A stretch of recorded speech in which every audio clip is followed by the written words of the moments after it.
everyone. Good morning to you on the America side of the ocean. I am in England, so it's evening for me. I'm at my mother-in-law's house. You can't tell I'm in England. It looks like I'm just in a regular house, but I promise you I'm about 4 miles from Windsor Castle. So I'm here and having my first live stream with really one of the most important people of my young professional and personal life, because he and his wife took fantastic care of me when I was a student. So before I go on and on, let me just bring my first director of theater, David Grapes, to the camera.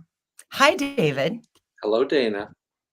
Thanks for joining me. You're just back from your own monster vacation, so you must be suffering from the same jet lag I am. Oh, a little bit. I've been back a couple days, but yeah, it's hard. Yeah, it was 9 hours ahead, so it's tough going, back and forth.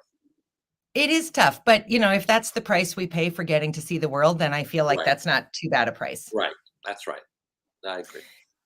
So, David, I still remember so clearly the first time that I met you. You were hosting kind of a open house in the green room. And I remember standing in line waiting to meet you, and every person closer to you, I got sort of more and more ill, thinking, what am I going to do if he says to me, yeah, I don't see this happening for you. Move along. I wasn't exactly sure what I was walking into. I just knew I wanted to be an actor. And so you did not say that to me. In fact, I bet you don't remember this, but the very first time I ever auditioned for you was for Children of a Lesser God. And I got on stage and I said, my name is Dana Del Val. And you said, what? And I said, I'm Dana Del Val. And you said, you already have a stage name? And I said, no, that's my real name. And you said, really? And I said, yes, I think my parents knew I was going to be a star. Well, that couldn't have been your first audition. Weren't you in the Diviners? No, that was my senior year of high school. Nicole and Osney and Pat Ward and that whole crew are a year older than I am. Oh, okay. For some reason, I saw the Diviners. I loved the Diviners, but I was not in it, and probably wouldn't have been in it had I been a freshman. So that made me feel better. At least I didn't have the indignancy of not getting cast. So, so at any rate, David was at what was then MSU, and then left there and went to St. George, Utah, to this monstrosity theater program called Tuacahn, which was where I really had my first professional theater program experience. Thank goodness, because that's where I found out I was pregnant. And so David and his wife, Dawn, you two could not have been kinder to me through what was really a very difficult period of my life. Well, things happen. So Things happen, they do. And now it was 27 years ago, and I have this, monster man, and your children are all grown up, and we're at very different points in our lives, which I guess is good. Well, I was only 40 when we met, you and I. Yeah, when So Jim I wasn't even close to 50 yet. No, when Jim Bartrip told me that he was 38 when we met, I almost fell over, because when you're 18, everybody who's older than about 25 might be 90. You don't know. That's right. Yeah. So to think about you two being 38 and 40, that's super interesting. And you're right, nowhere near where I am now. So whatever, we're all getting older. I guess that's the only way around this. Okay, so let's jump to the first question, David. What are one or two things that you knew before you turned 50 that have served you well since turning 50? Well, yeah, I wrote down more than two things, but I'll give you at least two here. I think, for one thing, everybody fails.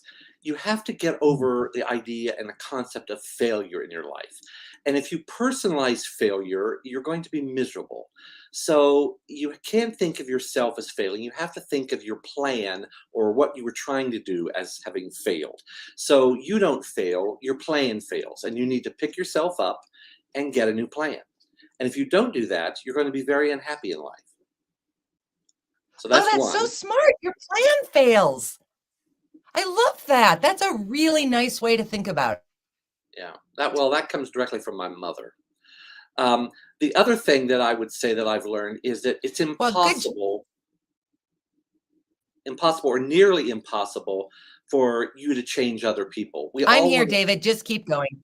we all want to change other people into what we want them to be, and it just doesn't work. Oh, They resent you, they don't like it, and they don't change. And the one thing that I have learned, the older that I have become, is that people basically become more of what they already are as they get older. So if you were always mean, you just get meaner.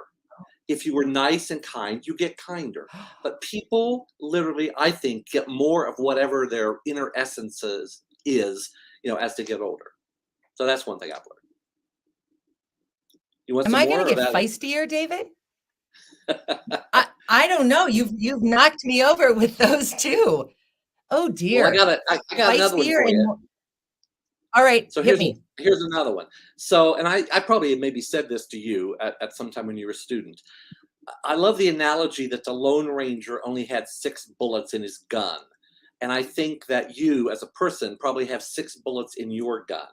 And so you need to be very careful before you fire one off because they cannot be taken back. And you have to seriously think whether or not you really wanted to do that, whether that was really worth it. It's like, well, I can burn down this bridge, but will I ever need to cross it again in 10 years, 20 years? Who knows? So, Oh, David, you're kind of blowing my mind. All right, so I'm going to get more probably feisty and angsty. I'm going to need to consider any failures as the plan failed, and then I have to stop firing bullets randomly into the air. All right, those are 3 excellent pieces of advice. yeah. What do you know now, David, that you wish you could go back and tell your younger self? Well, I think change is inevitable. Mm. Spend more time as an adult with your parents and get their Oh, stories and get their histories because once they are gone, you can never find a way to get those. And mhm. I always wanted my mother to write down things and my father to write down things, and they weren't going to do that. And that was about me. I should have literally taken a tape recorder, gone Yeah, in, and said to my mother, I want you to answer these questions for me, and my father yeah. too, because you never get that time back. And now there are things that happen in my own life or my kid's life, and I think, gosh, I wonder what my mother thought of that or would have thought of that or my father. And you can't get that back. So that's one thing I would say. Live in the moment. Don't sweat the small stuff. Um, don't sell your drum set because when you turn 50, you're going to need it again because you're going to start playing again. Take golf lessons because as you're older, it's really difficult to change all these bad habits you've developed. So I would say those things.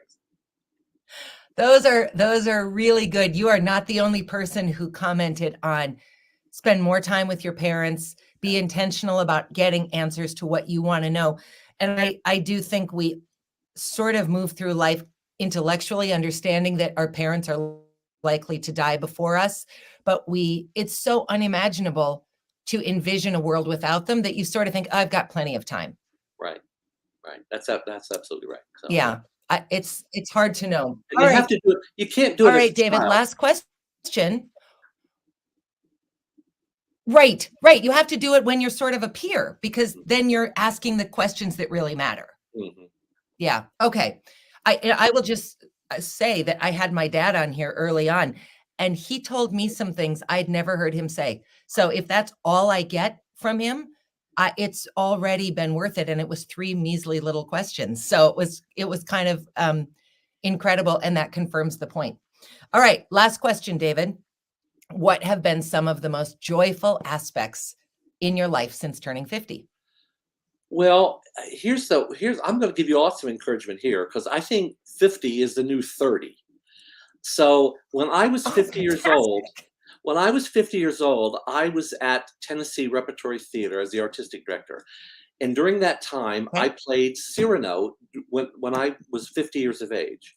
And playing Okay. opposite me was a woman by the name of Shawn Hayter, who was playing Roxanne, who last year won an Academy Award for her film Coda, because she was an actress Oh then. my gosh. Yeah. And Okay. and at Wow. 50, I started creating and started writing and creating new musicals and plays. And I hadn't written anything seriously until I was 50. So that led to a whole other career, and it led to coming to the University of Northern Colorado after Tennessee rep.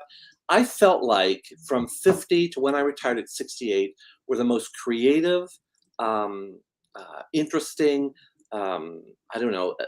I thought I was at my artistic peak during those last few years from the time I was 50 on. So 50 was great. I mean, I'd be happy to go back to 50. Many, many people have told me that they felt like, particularly the decade between 50 and 60 was kind of their sweet spot, that they had a lot of the concerns of their life had been established. Their children were launched. They had some money. They were in Right. positions where they could really make a difference, or where they were performing at a level that mattered to them. And that it really did do that. So that's probably been, I've heard some unbelievable advice and some unbelievable insight in all these conversations, but that's probably been my favorite thing to hear, because I don't want to think that I'm now doing this. I want to think that I'm still doing this. And Yeah. in Well, fact, that I'm going higher. yeah, I think you will find that to be true, because your concerns are differently. You're just at an emotional place. We go through stages in our life with I mean, I remember you sitting in my office for hours at a time, worried about this or that, or I can't get cast out with this. You don't like me, blah blah blah, and none of that's ever true. That was all in your mind. Uh, but you just go through different things, and by the time you're 50, you're over a lot of that, and you just decided, this is important, this is not important, I'm going to let this go. Yeah. Yeah, I will say, I'm not sure that your average 18 to 22-year-old should be allowed. For 4 years, you just think about yourself to the most extreme degree, because I probably would have done that if I'd studied accounting, but then to be invited to do it for a grade really amped up my angst for sure. Right. Well, and accounting is not subjective, it's Yeah, objective. that's true. That's true. In And accounting, I would have roundly failed, and that would have taken care of it. Yeah. Yeah, there was yeah, never a possibility that accounting was going to be my path, but I might have been less self-consumed had I tried it. Well, David, this has been fantastic. Some of the fun of these conversations has just been having a scheduled time to reconnect, even briefly, with people who have played huge, huge roles in my life. I mean, except for my parents, you were the first person, well, my parents and Nicole Fenstead, you were the first person I told I was pregnant. And you were so, so kind to me from the day I told you until the day I bought that terrible little car and drove home. You just could not have taken better care of me. So I have always appreciated you. And now you've inspired me to think, all right, 50, let's go. We got big yeah, things to do. yeah. It's all in front of you, not behind. That's exciting. So we will, as I've been saying to people, I will not wait until 60 to reach out again, nor do I think I will do 60 conversations leading up to my 60th birthday. So I hope to reconnect with you in a less live streamed kind of way in 2023, David. That would be great. All right. Thank you so much. Merry Christmas to you and Dawn and your Merry kids. Christmas. Thank Everybody you. else, I will be back live again tomorrow. We'll see you then. Thanks so much. Bye.